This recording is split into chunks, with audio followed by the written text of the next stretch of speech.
So, ladies and gentlemen, please welcome Richard Anderson, the new CEO of Amtrak.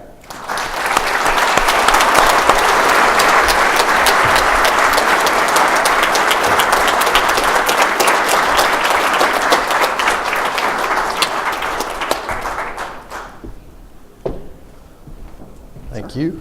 Thank you, sir. Appreciate you being here. Well, thank you all for having me here. It's nice to be here. It's nice to represent all the employees of Amtrak and talk a little bit today about where we are and where we're going, and maybe have plenty of opportunity to answer your questions as we progress for the evening. So maybe just to start off a bit, we just finished the fiscal year for Amtrak, and maybe I give you sort of a state of where we are and what 2018 should hold for the enterprise. So 2017, if you recap it, very strong year in ridership, very strong year across the board for revenue, and we should be on a pure cash operating basis at record low levels in terms of operating loss. That number should come in at about 180 million. You'll recall a number of years back that was $500 million. And as we think about 2018, it's pretty clear that we can get that number to break even and in essence operate Amtrak on a cash break even basis. And we'll talk a bit more about that going forward. We ended the year in an extremely strong cash position. So Stephen Gardner's work with the FAST Act and getting a 5-year funding commitment so that there's level funding out into the future has served Amtrak well. And I must say the company under Wick's leadership and the board of directors, Tony Kosha, our chairman, we've paid down a fair amount of debt, and the balance sheet's actually in a strong position. We had really good initial terminal performance in the operation, which is pulling out of the station on time. The railroad does quite a good job of pulling out of the station on time. We're probably 95 to 97% out of the station slightly early or on time, and most of the difference between 95 to 96 initial terminal on-time performance is really short delays. So coming up yesterday or last evening on the train from Washington, D.C. here to Chicago Union Station, for instance, we took about a 3-minute delay because the passenger had left a bag at the entrance to the platform.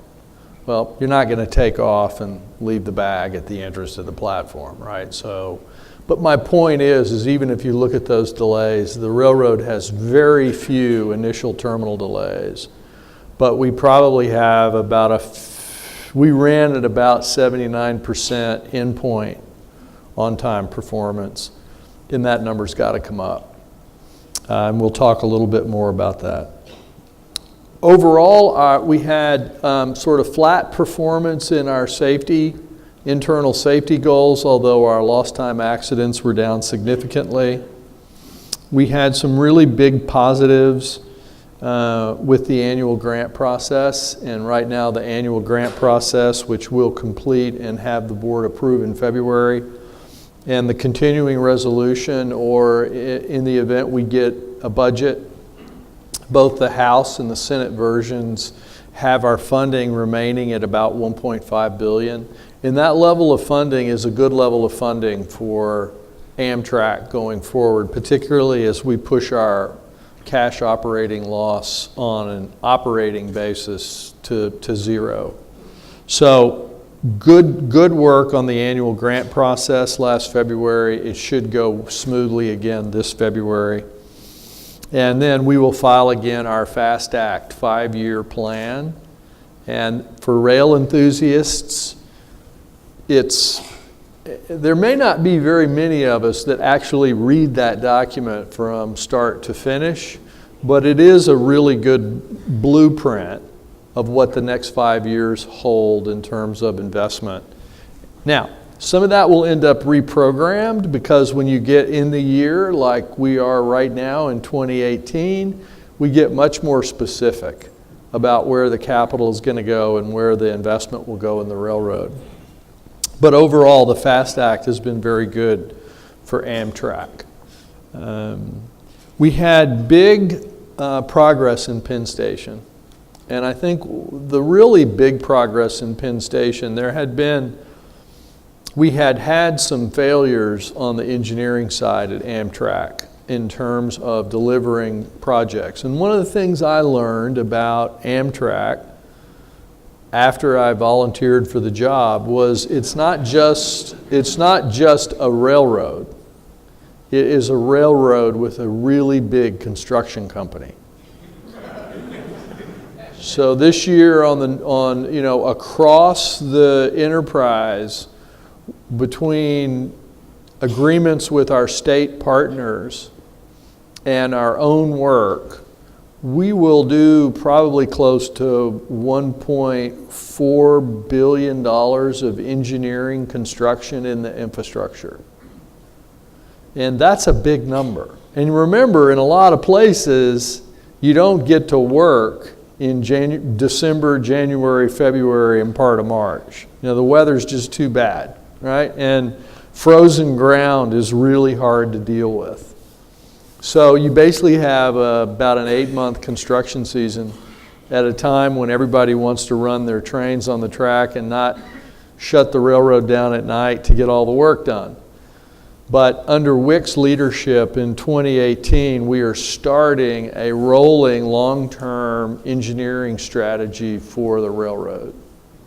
So this year, we have planned out the full year of how many ties we're replacing, what our smoothing plan is, and it's actually broken down milepost to milepost, and it's not just in the Northeast Corridor, it's across the pieces of the railroad that we operate. Because one of the things in our country that I think everybody agrees, while we have among the best infrastructure in the world, it's such a big country and it takes a lot of maintenance and operating expense to keep all the assets in our infrastructure in great shape. And our responsibility is for Amtrak. And that responsibility entails putting the investment in the infrastructure year in and year out, those pieces of the infrastructure that we control, as good stewards of an important public good, which is passenger rail transportation. So we're starting down that path. This is what I really rely on Wick to shepherd. And we have a really good plan. We've made a lot of investments in the engineering organization. We've made very good progress. The Penn Station project showed that when we are unconstrained and we put the plan in place and we have the materials all marshaled, we're really good at execution on building our infrastructure and maintaining our infrastructure. So we had a big success, and we will have more successes as we go forward in 2018. This is something that Wick and I actually review the number of ties replaced every week for the previous 7 days. So trust us that we're going to be very good stewards under PREA, the important statute that lays out our mission in terms of bringing our assets to a state of good repair. On the sort of larger picture difficult side, sort of reflecting on the year and the year going forward, I would sort of make 3 sort of overarching risk points about passenger rail in America.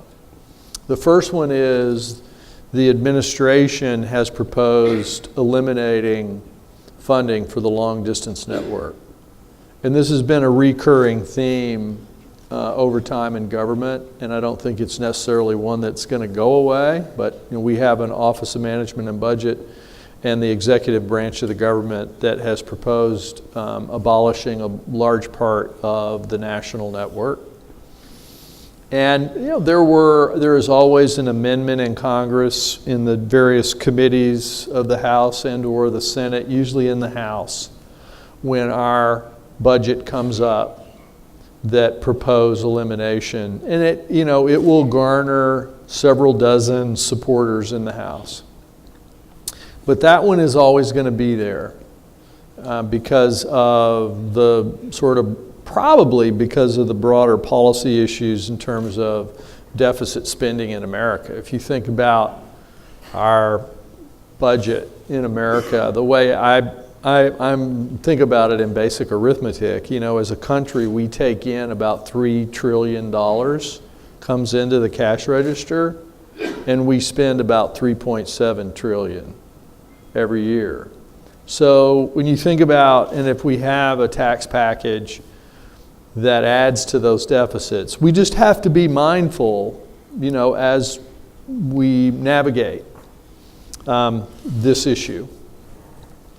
The second issue, if you really think about it, big picture, is the passenger rail industry in America needs more capital.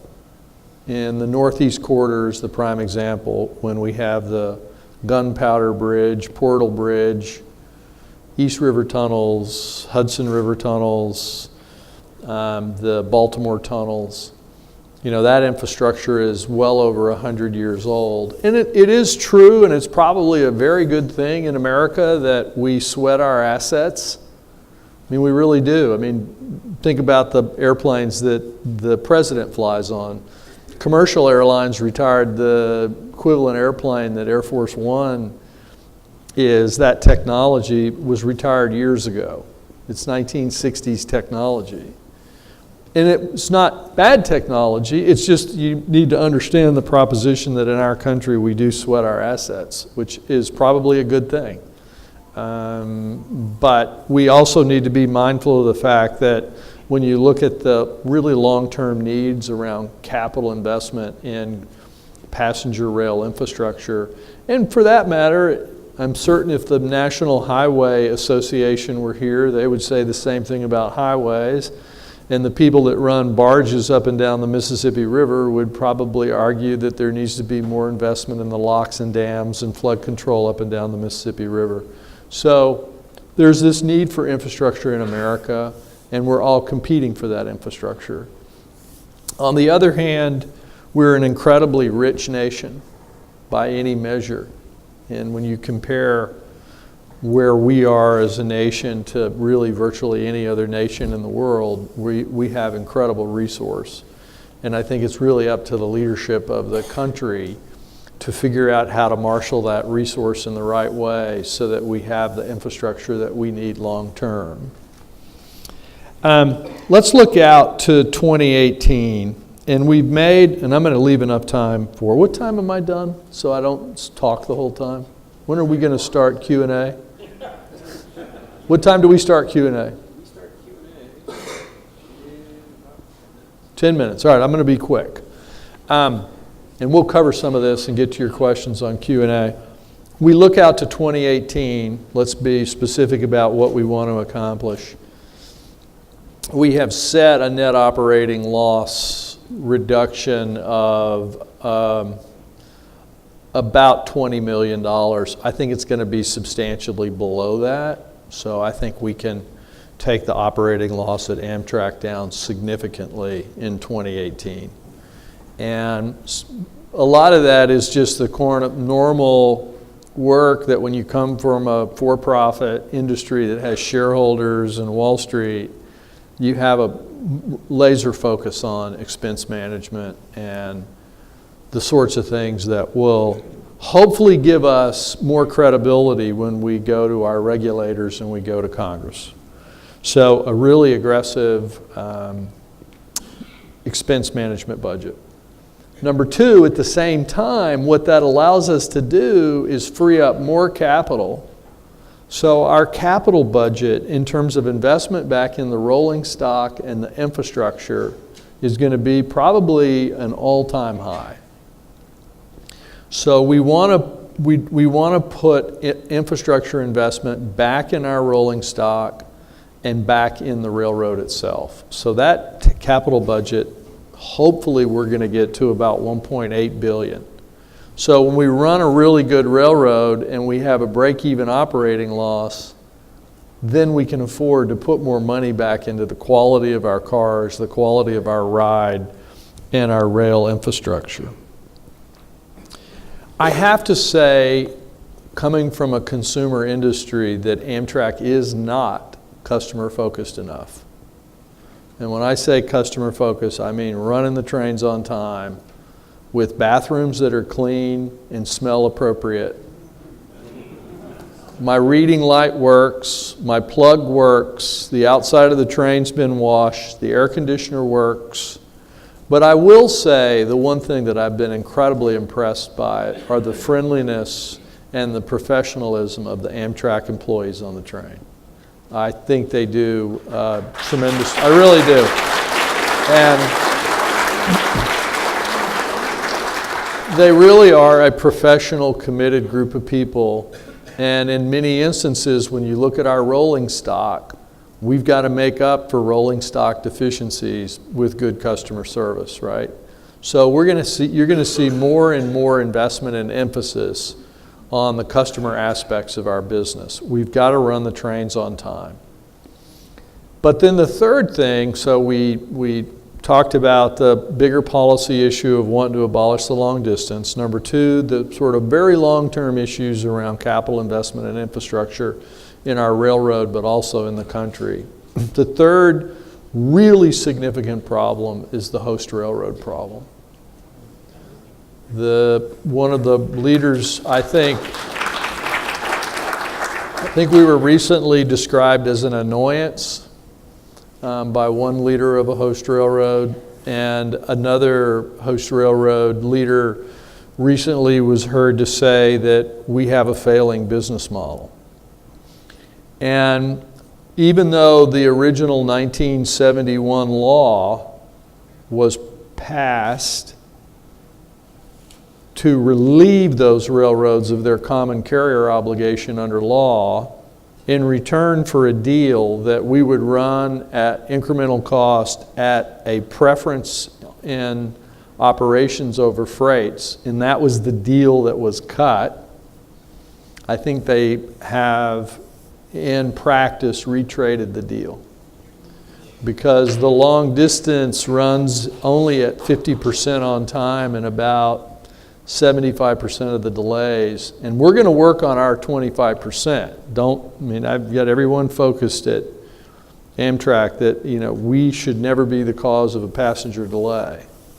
But 75% of the long distance delays, and I would say perhaps almost as big a number or equal, similar sort of number in the state supported routes, are caused by our being, quote, an annoyance, close quotes, to the class ones. Now it's sort of interesting because what people sort of forget about the history of railroads is they were given all this land to set the railroads up in the first instance, and several of them started huge oil companies as a result of the minerals they were given by the federal government. And then in '71, we cut a deal.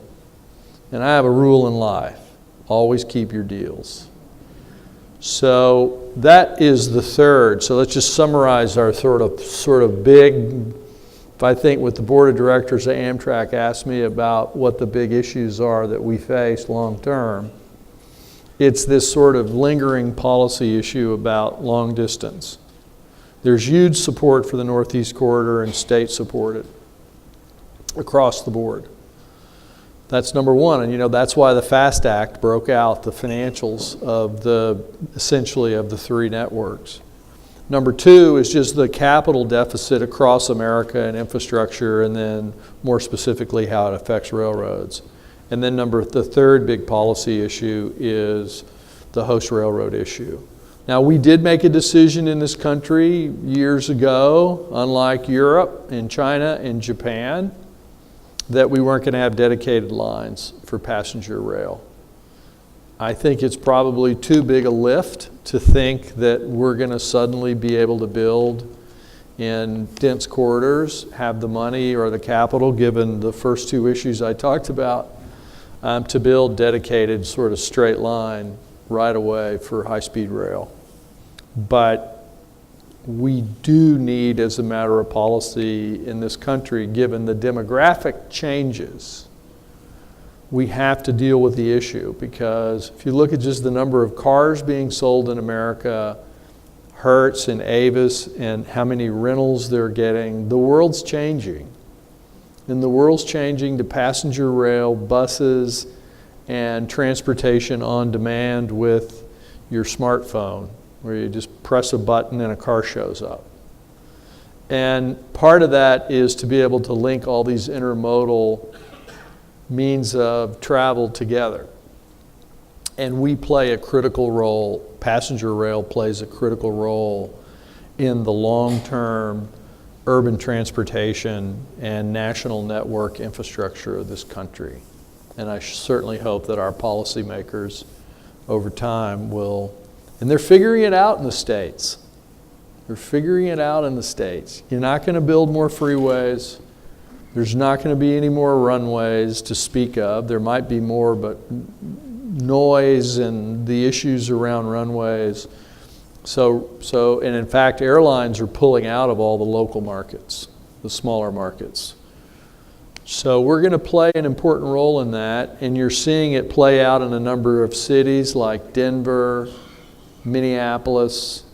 Cities that 20 years ago didn't think about having commuter rail are now really big commuter rail cities. And that's going to spread as the population moves from rural areas to dense urban corridors. There's going to be more and more demand. Actually, there are some big cities today, Minneapolis is one of them, are approving building multifamily dwellings in the center of cities with no parking. No parking. So, bottom line is, it's a privilege to be a part of Amtrak and to have the opportunity to serve this great country, and to hopefully play a part in making it better for the 31 million people and growing number of people we serve, and the 250 million people that we support through our infrastructure and commuter train operations. So it's an incredibly important part. Your support of Amtrak is much appreciated. And I think we have time now. I think I'm right on time for questions. Have a seat. Sure. So, first off, welcome to Chicago. Thank you. Really glad you were able to be here. I don't know how many of our audience realize that we share a similar background. And some of you may have noticed that I came out of the airline side of the world as well. And so he was asked a lot of the same questions that I was when I started this job. How did you go from airlines to railroads? Well, I had retired from airlines. I had run either as the chief operating officer or the CEO, and I had a tendency to stay pretty involved in operations for a long time, probably almost 20 years, and had decided to retire at 61 years of age rather than just continuing, with the notion that I would retire and I would do something of some service somewhere. And out of the blue, Wick Mormon called me. So, and many of you may know David Good, the longtime sort of revered CEO of Norfolk Southern. He was one of my closest confidants on the board of Delta and had recruited me to Delta 10, 12 years ago. So I had a connection with David Good. This opportunity came up. Wick calls, and pretty soon I'm meeting with the board and end up being on board in mid-July. And we're glad you're here. Thank you.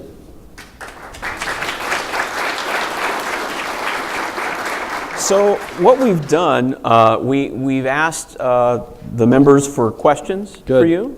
We've also asked some of our members who could not be here with us in Chicago for some questions. So we've got kind of a mix of those here. I'm going to start with a question that we got from Bob Johnston, who works for Trains Magazine. And it's a fairly simple one, but we actually talked a little bit about this when we visited a couple of weeks ago. Since deciding to join the company, where on Amtrak's network have you traveled?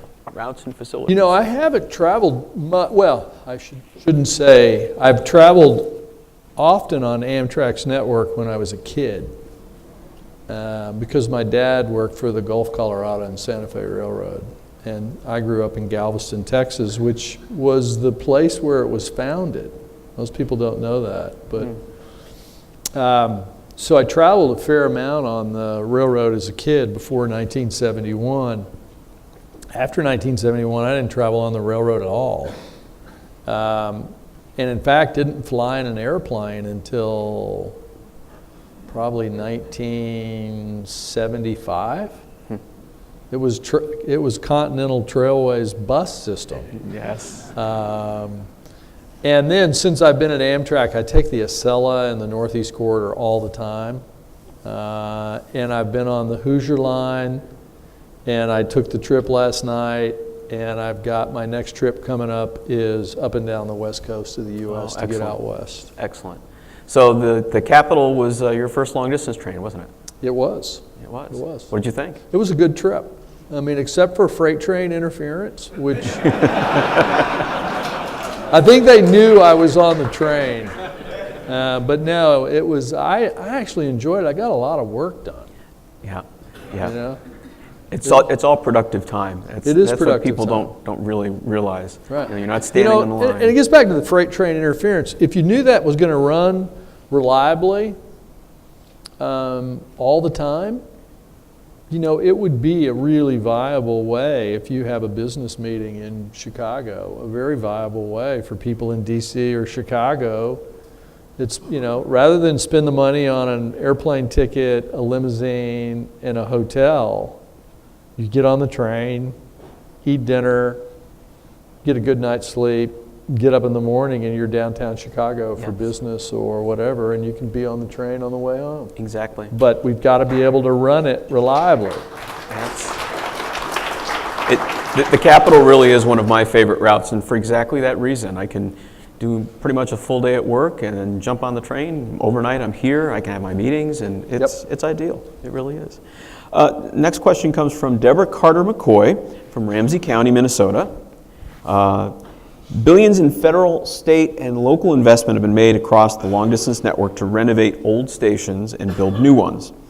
The significant financial and infrastructure investments have served as catalysts for development in many places, providing improved passenger experiences and access. And in fact, that was where we were in our keynote this morning as well, talking about the way that these stations can form the hub of redevelopment of cities.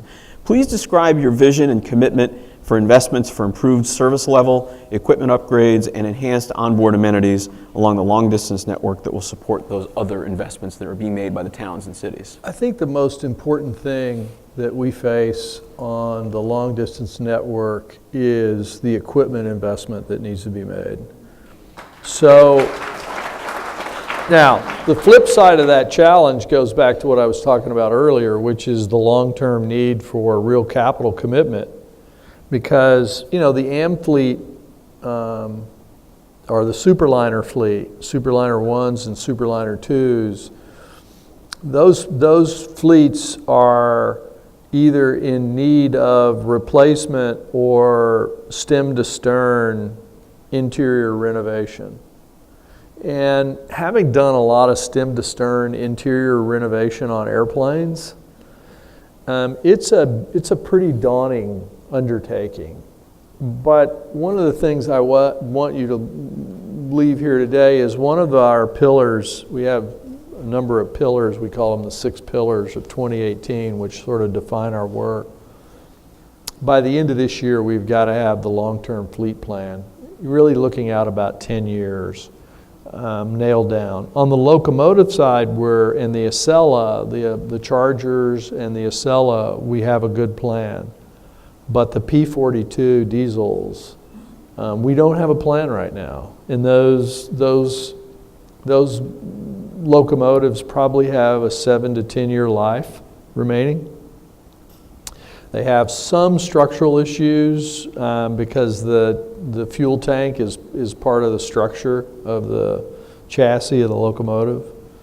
And then we have some environmental regulations on discharge, particulate matter discharge from those diesels. So we've got work to do. But in terms of priority, the need needs to be on the rolling stock. And the first priority on the rolling stock is the Superliner 1 and 2s. And then the second piece, and I don't know what the answer is going to be. I'm just telling you what the priorities are. Because once again, we face sort of capital constraints that we've got to be realistic about. For sure, what you could do, those cars go into overhaul every 4 years, which is sort of the pattern, where the car goes into overhaul, the trucks come off. You replace all the pneumatics and a lot of the repairables on the car. The real question is, could you go in and what kind of scope could you reasonably do on a per car basis to really do a big renovation of the interiors? And I don't know what that would entail. We'd have to do some engineering, but it's a lot easier to do it on a rail car than an airplane. That's true. So you alluded to this in your remarks. The White House has called for eliminating all funding to Amtrak's national network. And this is, of course, something that we as an association fought very hard this summer with the Rally for Trains campaign. So how do you as a business assure your customers that you're going to be able to still provide a service next year, particularly for those who live in the 220 towns that would lose service under the White House proposal? And how do you build a successful working relationship with an administration that has advanced such a negative vision for America's future? Well, first of all, I think we have to be positive about the relationship with the administration and work with the administration, work closely with the administration to prove the value to the communities that we serve. And, you know, PREA, the statute lays out fairly clearly what our mission is. And we have to embrace that mission. And today, as we sit, as I said, you know, the continuing resolutions and the discussions between the House and the Senate ensure our funding levels, and the FAST Act pretty clearly keeps us properly funded through 2020. And in 2020, the issue under the FAST Act, which was 5 years, will be revisited. So in the short run, one, we've got to work closely with the administration. They are our owners, right? They're the shareholder of this enterprise. Number two, we have to be good stewards of what we have. And that means let's push to get a break-even operating loss, and let's run a good railroad, and let's prove as good stewards of the resource that we deserve investment. And number three, we need to, over the course of the next year, which is our strategy pillar at Amtrak, work on the long-term national network strategy and see what opportunities, and I don't have any preconceptions at this point.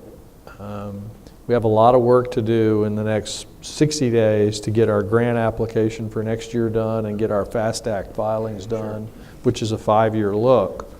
But thereafter, we've got to undertake a review of all three of the business lines that are called out under the FAST Act: the Northeast Corridor, the state-supported routes, and the long distance.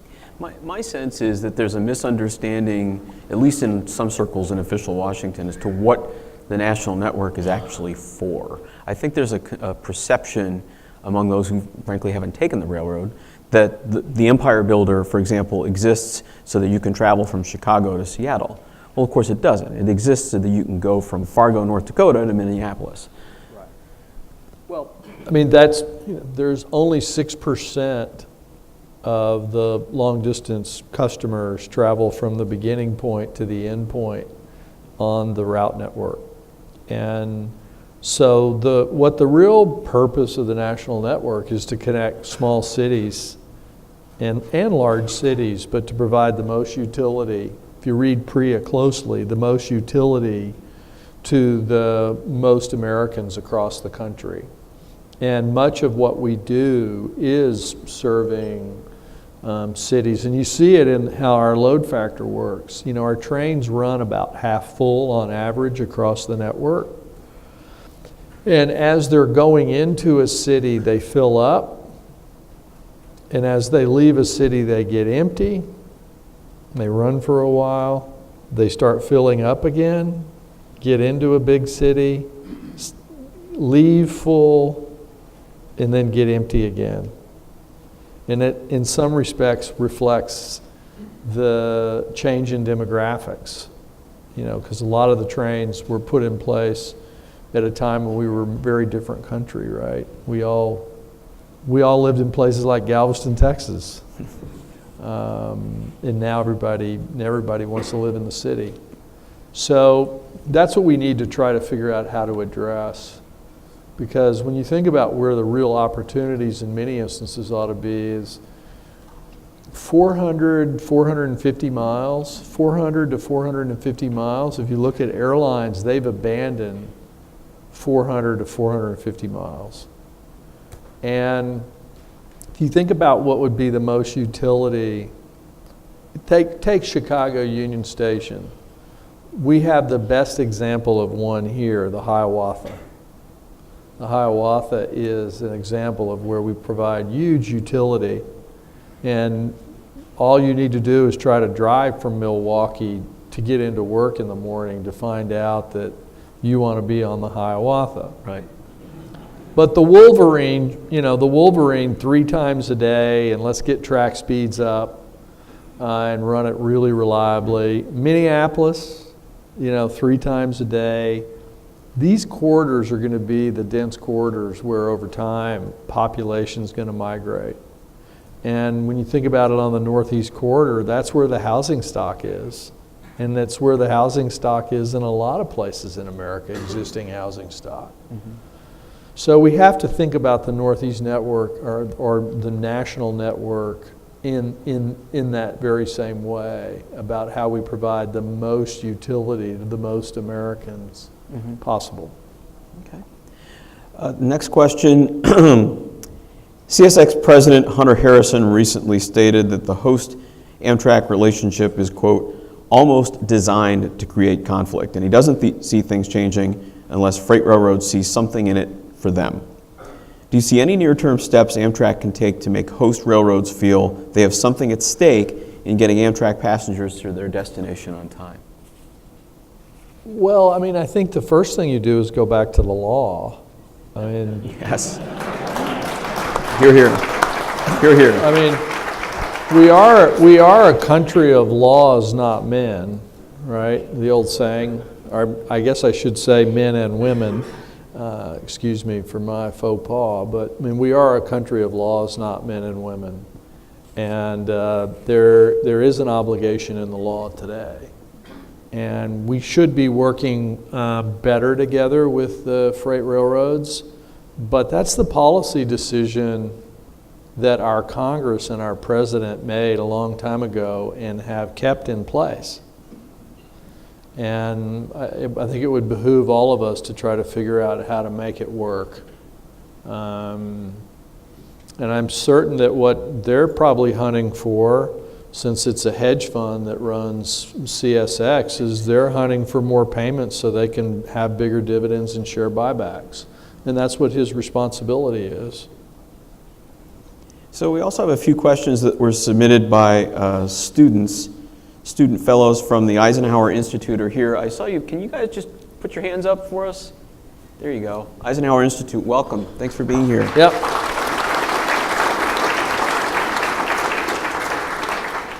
Mr. Anderson has previously stated that he does not think the proposed Hyperloop by Elon Musk is realistic right now.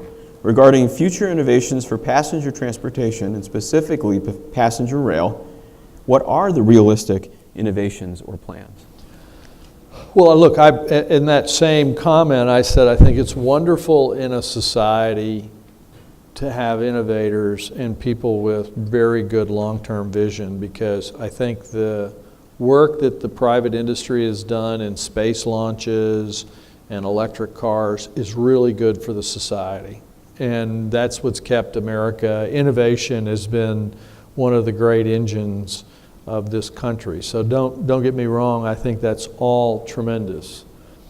It's just that right now in the Northeast Corridor, we have a bridge in Baltimore or a tunnel in Baltimore that was dedicated by General U.S. Grant.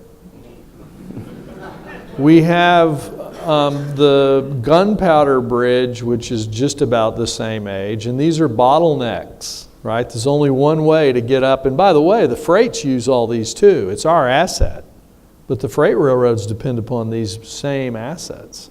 You're their host railroad. Well, I'm thinking about what we do as a host railroad, candidly.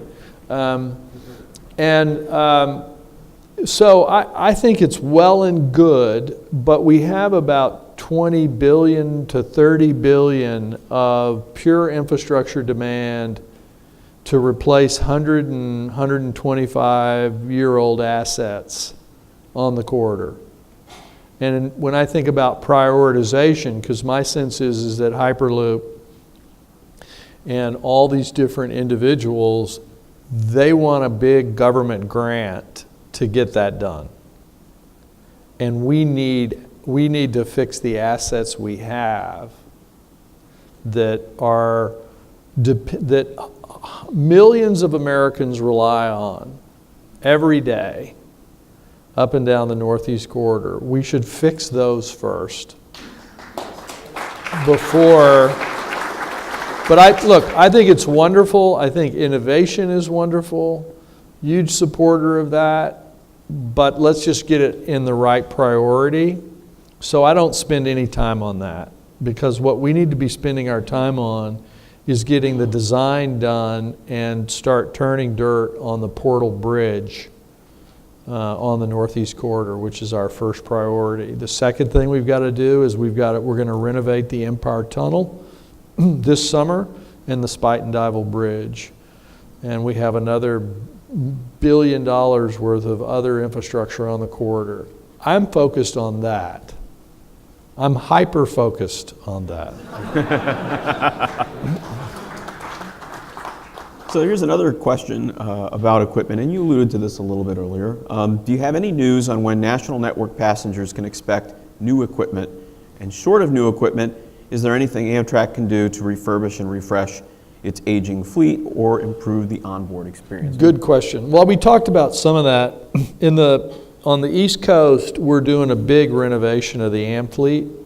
So there's Am Fleet 1 and Am Fleet 2. Am Fleet 1 is underway, and we have a lot of effort to get the Am Fleet 1, Am Fleet 2 renovations. That's carpets, seats, better lighting, curtains, all the passenger amenities that you would touch.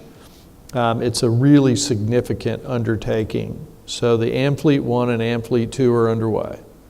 Number 2, the new Acela train sets are under construction as we speak.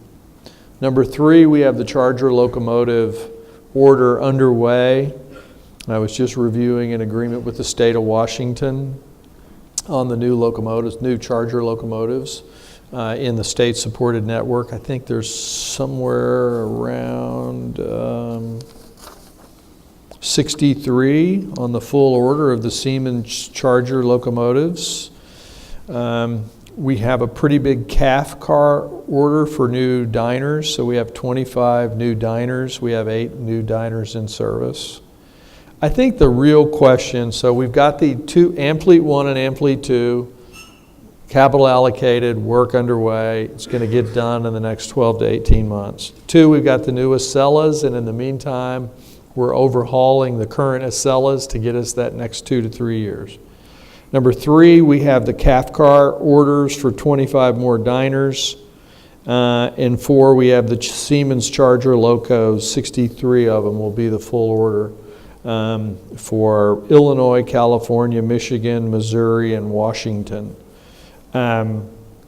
So we've got a good piece of it done, but there are really big pieces that are yet undefined. And that gets back to this Superliner 1 and Superliner 2.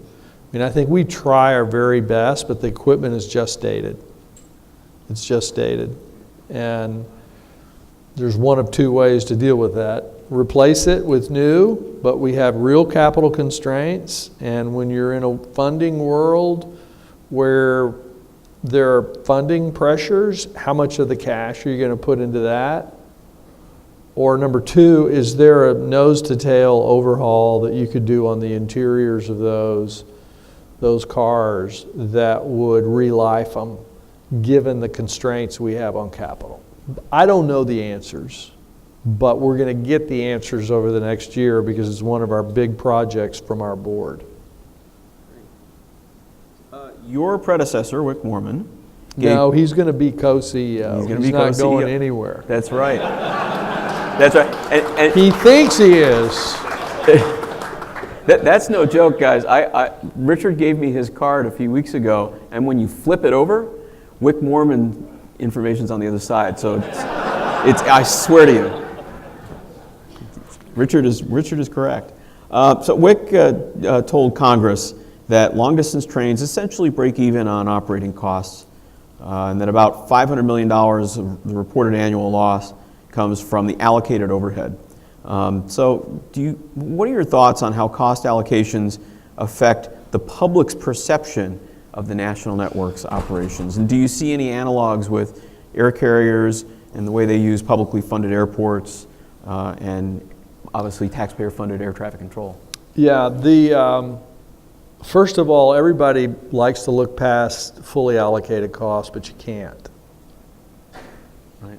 You know, you got to have an allocation for the accounting system at Amtrak, right? We have an SAP accounting system. That accounting system is run centrally.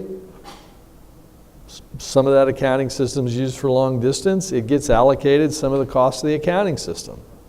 Now, the real question is, how do you cut overhead as much as you can to get the allocations as small as possible? And we have a big effort underway to reduce management headcount and to go after a lot of our purchasing to get much, much more efficient. And that's the way I see going after allocated costs. Mm-hmm. Because allocated costs are real costs. They are. Right. The FAST Act. We have a question on the FAST Act. The FAST Act calls for Amtrak to come up with objective methodologies to determine what services to provide, including the establishment of new routes, the elimination of existing routes, and the contraction or expansion of services or frequencies over such routes. Now, our association believes that passenger mile revenue is the most useful metric to understand how well a route is doing, since it takes into account the unique challenges that come with providing passenger transport to rural and western communities as well as the Northeast Corridor. So as CEO, what is your philosophy on how to evaluate if a route is doing well and providing a public service? Well, the first piece of there are a lot of different measures. There's not just one measure when you evaluate decision making like that in a network business. Number one. Number two, demand. What is demand at every point? So the fundamental issue you get in any network business is what is demand? Because under PREA, we are a for-profit enterprise. So we are responsible for gauging demand and matching a product to that demand and minimizing the losses in providing it. So demand, costs, long-term growth opportunities, and what the cash flow looks like, and how much capital will it take in order to expand. I can give you examples of where it is working really well and where we're expanding, and that's with the state of Virginia. We just added Roanoke. and it is the state of Virginia is very progressive, and we have a tremendous relationship with VRE. We just added Roanoke, and we continue to grow out of Union Station into all parts of Virginia. Mm-hmm. And we basically have a deal where they cover the direct costs, and we split revenues over that. So the profits, if you will. So a rough sort of way of thinking about it. Mm-hmm. And those are the sorts of places where we are incented to want to do more. Mm-hmm. Because there you have a community. Look, we could put all the service out there we want, but if the community doesn't want it and we don't have state support, there are places in America that want it. And Virginia wants it, and California's been incredible. Because if you try to drive in California or drive into DC from a suburb 40 miles away to get to work, it's pretty tough. Yes. And so what these communities realize is that passenger rail and commuter rail are what will be drivers of economic growth, to your point earlier. Right. I mean, I think of a place like Whitefish, Montana. Tiny little place, in absolute terms, doesn't generate a ton of trips, but it's 3 times the population of that area uses that route. Right. And gets on and off there. And so you can look at all these communities where there's outsized demand for Amtrak services based on the population. That would seem to be an indicator of that demand. I have another question from our students at the Eisenhower Institute. And they ask if there would be more of a safety concern for passengers if Amtrak were not a government entity. No. And I think that that's borne out by the Airline Deregulation Act of 1978. The Airline Deregulation Act of 1978 completely deregulated the airline industry, and the number one concern was whether or not the industry would become unsafe. Today, aviation is the single safest mode of U.S. aviation is the single safest mode of transportation in the world. And nothing is close. Because when you're in a for-profit enterprise and you're in the aviation business, your brand is first and foremost about safe transport. And if you fail on that principle, you're not in business. So I don't think that's an issue at all. Okay. We have one last question. Amtrak has been expanding its working relationships with other last mile transportation partnerships, rideshare companies like Lyft, cycling groups, local transit agencies. How do you plan to keep expanding Amtrak's role in providing a more seamless door-to-door transportation experience for passengers? And do you see Amtrak becoming more of a last leg partner for airlines that are looking to retire those short-haul flights? I think that we are more of, I don't think airlines will play into it. I do believe, and by the way, if you look way back in history when airlines were regulated by the Civil Aeronautics Board in the 40s and 50s, they had interline agreements with railroads. So you'd get off of airplanes and switch on to railroads. I don't think that'll happen here, but I think there are natural partners, and there are 2 ways to enable that. With ride-sharing firms, we need to be ubiquitous. We need to be available to every ride-sharing firm and basically have the Amtrak mobile app provide a platform when you arrive in Chicago or San Francisco or wherever you're going to arrive in the 500 plus stations. The local app displays all the ways to hire the local ride-sharing firm. It doesn't have to be Lyft, it doesn't have to be Uber, it's fine if it is. It might be Yellow Cab, who knows? That's one. Number 2 is buses. When you think about the bus systems in the U.S., in many respects, that's what we're competing with. But if you want to think about how to extend our network, and we do this, there are parts of Amtrak that do this incredibly well up in Vermont and in the New England states, where at the bus station there's timed bus service that we partner with the states to provide. So the extension of the network through intermodal means of ride sharing and buses are very important. And then the third and last piece of that, as I think about, I said there were just two, there's actually a third. And this is really applicable up and down the Northeast Corridor, and it's applicable here in Chicago, which is to have a single mobile platform that allows you to move off of Amtrak onto a commuter railroad. So that if you're coming in from coming into Chicago Union Station on Amtrak, and maybe you came from Toledo, Ohio, when you get here to Amtrak, you ought to have a seamless experience to jump on Metra and take Metra out, take Metra commuter rail out, and have an end-to-end experience in ticket. Now, we're a ways away from that, but that's how, and you know, the wonderful thing about what Amtrak does is it is very progressive when it comes to using technology. And you may not sort of realize that, but it would be the envy of the airline industry and the hotel industry when you compare the number of our tickets sold on the internet and on the mobile site is double in terms of percentage. We're 70%. So our customers very much use our technology. That's the platform to integrate buses, commuter rail, and ride sharing. And that's how the system ought to work as we think about serving more and more Americans and becoming the cog in the passenger rail network in America. That's excellent. Thank you so very, very much, Richard. Thanks, gentlemen.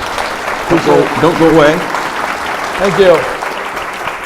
We, All right. I wanted to,